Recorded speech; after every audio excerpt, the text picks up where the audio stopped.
다윗에 대한 이야기를 우리가 계속 살펴보고 있습니다. 하나님께서 영원한 왕조를 허락하셨던 다윗, 그가 왕으로서 활동하고 그의 자녀들이 왕으로서 서갈 때 이 다윗의 왕가에 다윗에게 보이는 믿음의 특징들에서 보여주고 있는데, 특별히 오늘 이 본문 말씀은 하나님께서 다윗에게 요구하시는 수준에 대해서 주목해 보고 싶습니다. 다윗 말고도 이스라엘에 이후에 여러 왕들이 있었지만 하나님께서 그 왕들에게 요구하셨던 수준들, 믿음의 수준들이 정말 많이 달랐습니다. 어떤 왕들에게는 그들이 예배드리고 있었던 산당을 철폐하고 우상을 부시고 하는 일을 주께 기뻐하시고, 또 당연히 해야만 하는 일이었지만, 당연히 그런 게 없었어야 됐지만, 이제 그런 일을 하는 사람들을 하나님 보시기에 옳다, 하나님께서 그들을 하시는 일을 축복하셨다, 이런 표현들이 나와 있지만, 다윗의 삶에 있어서는 하나님께서 기본적으로 요구하시는 수준 자체가 굉장히 많이 달랐어요. 그게 특별한 일이라고 싶습니다. 다윗이 이스라엘 인구수를 조사하도록 하였던 일을 배경으로 하고 있습니다. 그가 자기 나라에 싸울 수 있는 군사들이 몇 명이나 되는지, 그것도 세수랑도 관련이 되겠죠. 세금을 얼마나 얻을 수 있을지, 이런 것들과 관련해서 인구수를 조사해 보라고 이야기를 했는데, 그 인구수를 조사하라는 그 일을 내용 자체로만 보면 왕이나 치리자로서, 다스리는 사람으로서 마땅히 필요한 일이라고도 볼 수 있는 면도 있습니다. 그리고 심지어 민수기 같은 것을 보면 두 번이나 이스라엘 백성들의 수를 세워서 그들이 몇 명이나 출애굽했는지, 그리고 몇 명이나 약속의 땅 가나안으로 들어갈 것인지 하나님께서 직접 세라고도 이야기하셨어요. 구약 시대에 모세오경에 보면 정확하게는 3번 인구수를 조사하는 것이 나옵니다. 이 민수기 2번 외에도 출애굽기에 성전 세를 징수하기 위해서 사람들의 인구수를 조사하는 내용들이 나옵니다. 그러니까 인구수 세는 것 자체는 하나님이 명령하신 일이었던 때도 있었습니다. 그런데 다윗이 자기 나라에 자기의 어떤 자리가 어느 정도 딱 굳건히 서게 됐을 때 인구수를 센 것에 대해서 하나님께서 그 의미를 깊이 물으시고 그 의미에 대해서 책임지도록 하셨다라는 점이 특별한 부분이라는 거예요. 다른 사람, 다른 시기, 다른 상황이었다면 얼마든지 용일될 부분이 있는 일임에도 불구하고 하나님께서 다윗에게만큼은 그렇게 생각하지 않으셨어요.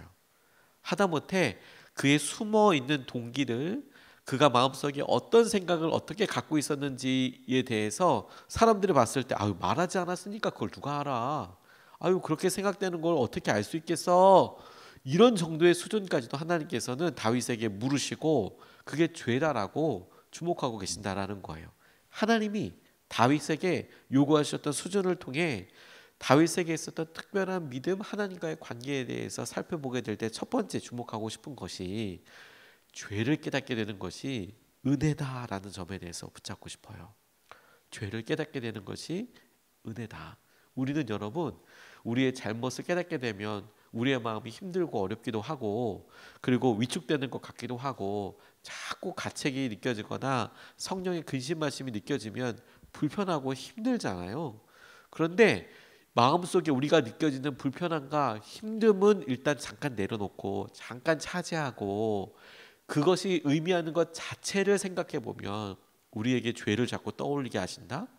우리의 자꾸 있어서 성령의 탄식이나 근심하심이나 우리가 양심의 가책들을 느끼게 하신다. 그것 자체로만 보면 이 은혜인 거구나. 하나님이 우리를 붙잡고 계시고 우리의 마음속에서 역사하고 계신다는, 일하고 계신다는 분명한 증거인 거구나라고 거꾸로 생각할 수 있다는 거예요. 그게 우리에게 쉽던 쉽지 않던 이게 은혜인 거구나. 다윗에게도 쉽지는 않았습니다. 오늘 7절 8절 말씀을 보면 이렇게 나와 있어요. 하나님께서 이 일을 악하게 보시고 이스라엘을 치셨다. 그래서 다윗이 하나님께 자백하였다. 내가 이런 일을 하여 큰 죄를 지었습니다. 그러나 이제 이 종의 죄를 용서하여 주기를 빕니다. 참으로 내가 너무나도 어리석은 일을 하였습니다. 고 이야기하고 있어요. 갓선지자가 와서 이야기할 때 다윗이 바로 알아차렸습니다. 바로 알아차리고 또 기회를 놓치지 않고 회개하였습니다. 아까 이 일을 행한 것 자체가 서두에 설명드렸던 인구수 세는 것과 관련된 거였거든요. 다윗이 와서 이야기했어요. 그리고 그 일이 의미하는 바를 다윗이 바로 알아차렸습니다. 그리고 바로 회개하고 있어요. 내가 잘못했다고 이야기하고 있습니다. 죄를 깨닫게 되는 것이나 이 돌이키는 과정은 참 부담스럽고 마음이 어려워지는 경우들이 많이 있습니다. 힘들고 돌이키기도 그렇고 우리의 감정의 민낯이 이게 마주한다는 게 참 쉽지가 않아요. 웬만하면 좀 이렇게 잘 넘어서면 좋겠고 그런 영역들이 모두에게 거의 본능이다시피 있는 것 같습니다. 그런데 주님께서 특별히 사랑하시는 사람, 주님께서 특별히 그의 삶을 쓰시고자 하시는 사람들에게 있어서 주님이 하시는 대표적인 일들을 보면 그런 연약함과 죄를 덮어두지 않으시더라고요. 덮어두지 않으시더라고요. 인구수 세웠다. 세웠구나 라고 넘어가면 될 법한 일이지만 하나님께서는 그것을 그냥 넘어가게 두지 않으셨어요. 사울왕도 전쟁을 많이 하다 보니 주위에 키 크고 싸움 잘하게 전쟁을 잘할 것 같은 사람 있으면 다 불러 모았습니다. 그게 다윗이 지금 행하고 있던 인구수 세는 것과 별반 의미상으로는 차이가 없어 보이는데 사람들을 의지하고 그리고 그들을 통해서 힘으로 통치하려고 하고 전쟁 중에서 사람의 수나 뛰어난 사람이나 이런 사람들을 통해서 내가 계속해서 전쟁을 승리하려고 하는 마음 자체는 다윗과 별반 다름없어 보이는 영역들도 있는데 하나님 사울에게는 뭐라고 하지 않으셨거든요. 근데 다윗에게는 네가 한 그 일에 대하여 하나님께서 의미를 설명하시고 그 의미에 대해서 죄를 물으셨다는 거예요.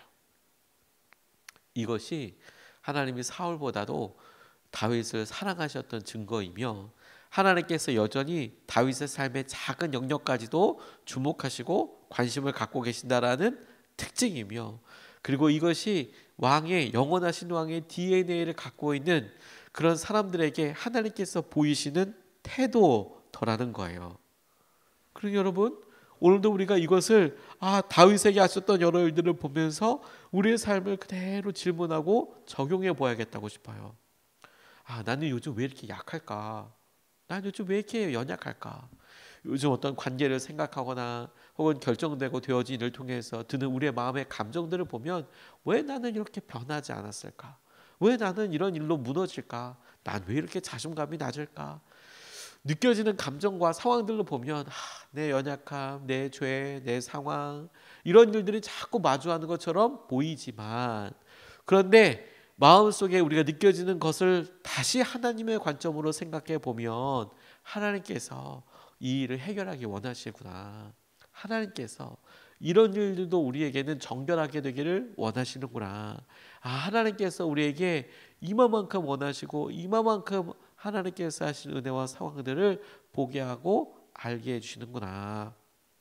그런 일들을 보게 되죠. 그게 중요하다고 싶어요. 제가 가끔 가다가 이렇게 지나다니다 보면 제 옷에 이제 뭐가 이렇게 묻어 있는 경우들이 있어요. 그런데 머리카락이 이렇게 묻었다거나 이제 그러면 이제 조심스럽게 와서 이제 뭐 보시고 떼어주시는 분들도 계시고 어떤 분들은 그게 아주 뭐 큰 흠이 아니면 그냥 이렇게 보시면서 이제 이게 묻었다고 이제 넘어가 주시는 분들도 계시고 다 저를 위해서 이렇게 해주시는 일이라고 싶어요. 하지만 저희 집사람은 제가 뭘 약간이라도 뭐가 흘렀다든지 묻었다든지 그러면 대본에 와서 손으로 그게 어느 곳이든 거의 대본에 와서 제가 알아차리지 못하니까 그걸 대본에 와서 띱니다.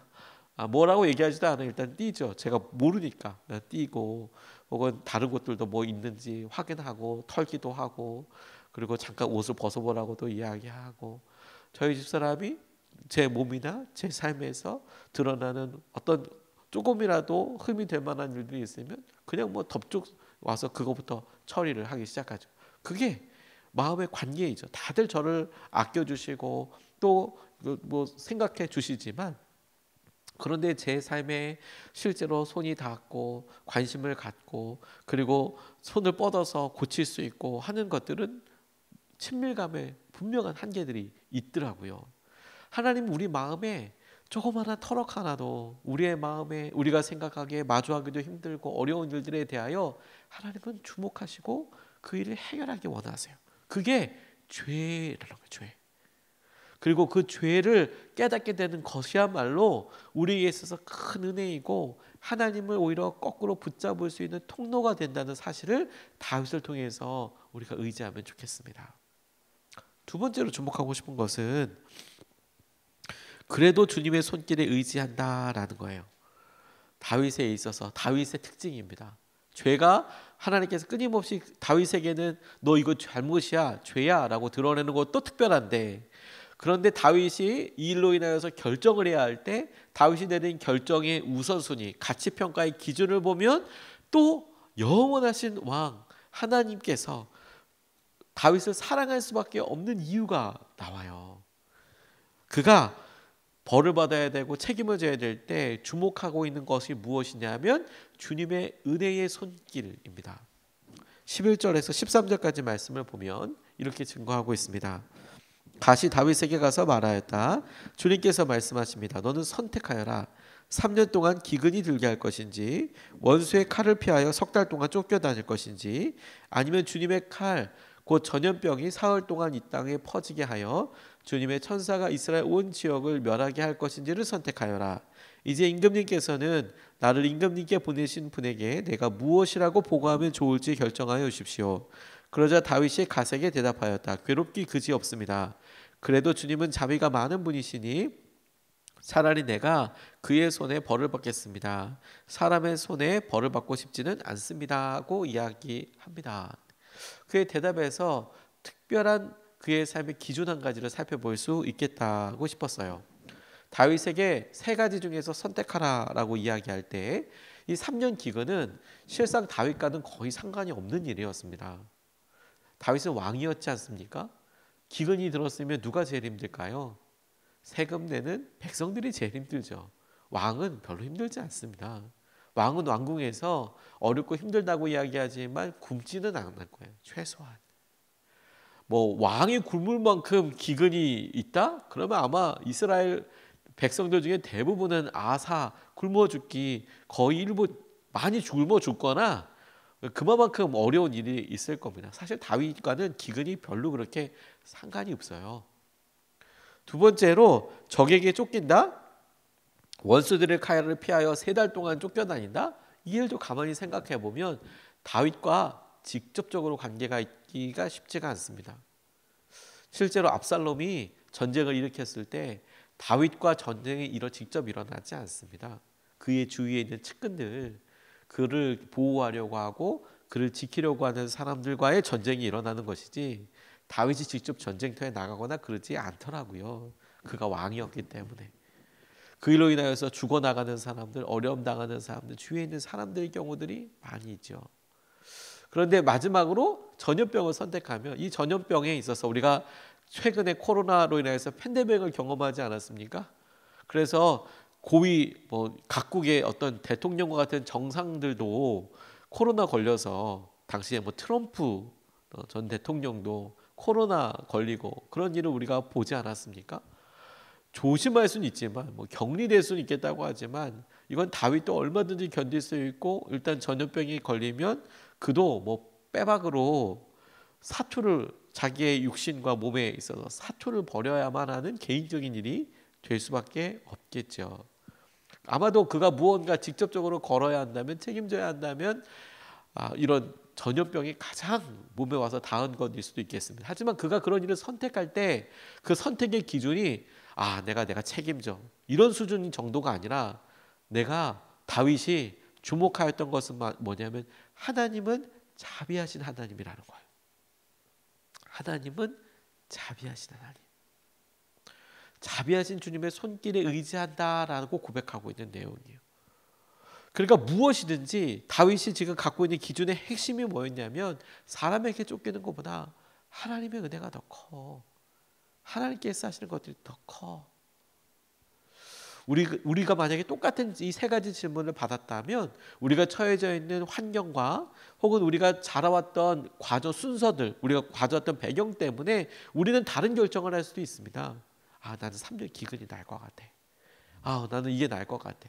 그래서 뭐가 더 좋다, 뭐가 더 의롭다 이런 내용이 아니라 다윗에게 있어서 중요한 것은 뭐냐면 그게 뭐든지 주님의 손길이 자비롭지. 그러니까 다윗이 죄를 책임져야 될 때, 자기의 행동에 대해서 책임지고 될 때 다윗이 주목하고 있고 다윗이 붙잡고 있는 내용이 뭐냐면 주님은 자비로우신 분이시라는 사실. 주님은 자비로우시지. 주님은 자비로우시지. 이 마음과 친밀감이 다윗이 하나님에 대하여 갖고 있는 바로 이 마음이 자녀들에게 있어서 하나님께서 주신 은혜와 하나님의 마음, 하나님께서 그를 사랑하시고 그를 붙잡아 쓰시는 귀한 마음 아니겠습니까? 이게 중요하다는 거예요. 이게. 우리가 연약함과 죄의 가운데 있어서 무너져 버리고 쓰러지지 않을 것은 오히려 주님의 자비의 손길에 의지해서 주님 그래도 우리 긍휼히 여겨주십시오. 저를 좀 불쌍히 여겨주십시오. 주님 저의 어려움과 가난함과 아픔과 하나님 이런 상황들과 이런 것들에 대해서 주님 불쌍히 여겨주십시오. 긍휼히 여겨주십시오. 이런 마음이 하나님께서 우리를 붙들어주시고 이끌어주시는 하나님의 은혜를 경험하게 되는 친밀감을 표현하더라는 것이죠. 다윗이 하나님께서 그를 사랑하시고 하나님께서 그를 붙잡아 주실 때에 그를 기꺼워하시고 마음에 합하게 생각했던 이유가 뭐냐면 맞아도 내가 주님 앞에 맞는다고 하더라도 하나님 그래도 제가 의지할 분은 하나님밖에 없어요. 하나님 그래도 제가 손을 내밀어서 하나님 제가 그래도 도움을 요청할 분은 하나님밖에 없어요. 하나님께서 은혜 그것밖에 없어요. 내게는. 그게 하나님께서 그가 어떤 죄 어떤 상황들 가운데 있어서 그 죄를 용서해 주신 것이 아니라 그 죄를 오히려 보시면서도 불구하고 그를 포기하지 않고 그를 붙들어 쓰시고 그를 사용하셨던 결정적인 이유라는 거예요. 결정적인 이유. 주님의 은혜의 손에 주님 맡기고 싶습니다. 맡깁니다. 아이들이 혼을 내도요. 혼나고 힘든 일을 혼나게 된 이유를 보면 그 혼나게 된 이유가 분명히 아이들이 뭐 고집을 피워서나 뭐 이래서 분명히 혼날 이유가 있지요. 그래서 아이들을 훈육해야 될 때가 있지요. 그렇게 했습니다. 그런데 정말 부모들에게 있어서 중요한 순간은 그렇게 아이를 훈육하고 난 다음이에요. 그렇게 훈육하고 난 다음에 얘기를 했는데 끝까지 나는 잘못 안 했다고 막 버팅기고 막 때려 막 이렇게 이야기하면 참 이거 뭐 한 대 맞을 것 두 대 맞을 뿐만 아니라 부모 마음이 아주 너무 힘들죠. 그런데 아이가 심지어 내가 잘못했다고 인정을 하고 그 마음을 돌이킨다면 예쁘죠. 너무 마음이 그래도 측은하죠.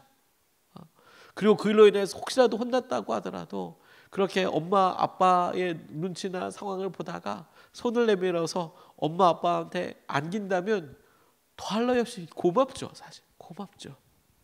왜냐하면 이런 일의 목적 자체가 고통에 있는 게 아니라 허망하게 무너뜨리려고 하는 데 있는 게 아니라 가르치려고 하고 새롭게 하려고 하고 하나님께서 하시는 의와 바른 길로 가게 하려는 게 목적이지 않습니까? 다윗이 그렇다는 거예요. 다윗이 그가 잘못했어요. 그런데 다윗이 하나님 아픕니다. 어떤 거든 너무너무 아파요. 근데 저는 주님의 은혜의 손길에 맡기겠습니다. 주님 마음대로 하시지만 주님은 자비로우신 분이니까 자비로우신 주님의 손길에 내가 의지합니다. 그래도 주님을 의지하겠습니다. 그게 하나님께서 다윗을 기쁘게 사용하실 수밖에 없었던 이유인 거예요. 오늘 우리가 그 주님 앞에 나아갈 수 있으면 좋겠습니다. 우리가 두 가지를 같이 나눴습니다. 첫 번째, 죄를 깨닫게 되는 것이 은혜인 거구나. 힘들고 어려운 상황인 것처럼 보이지만 실제로 우리의 연약함과 죄, 기도거리들이 생기는 것이 이게 은혜인 거구나. 우리를 정결하게 하시고 우리를 이끌어주시는 하나님의 손길인 거구나. 두 번째, 그럴 때 하나님 우리가 회개하고 하나님 나아가게 될 때 하나님의 주님은 자비로우신 분이니까 자비로우신 주님의 손길에 의지합니다. 이것이 주님께서 우리를 이끌어주시고 가엾게 하고 계시고 주님의 은혜를 더 부어주실 믿음의 통로가 되리라고 믿습니다. 이것을 붙잡고 두 번 나눠서 같이 기도하겠습니다. 첫 번째로 기도하고 싶은 것은 주님 잘못된 것을 돌이킬 뿐만 아니라 은혜를 굳게 신뢰하며 옳은 선택을 하게 해달라고 기도하고 싶습니다. 잘못된 것을 돌이킬 뿐만 아니라 은혜를 굳게 신뢰하며 옳은 선택을 하게 해주십시오. 하나님, 죄를 돌이키고 이것이 우리를 무너뜨리려고 하는 것이 아니라 하나님께서 하신 은혜를 보고 알고 누리는 계기가 되게 하여 주십시오. 하나님, 이것을 통해서 우리가 정결하게 되게 하는 계기가 되게 하여 주십시오. 옳은 선택을, 우리가 죄에 대해서 민감하게 반응하고 돌이키고 연약함을 굳건하게 할 수 있게 하여 주십시오. 우리가 첫 번째로 같이 함께 기도하시겠습니다.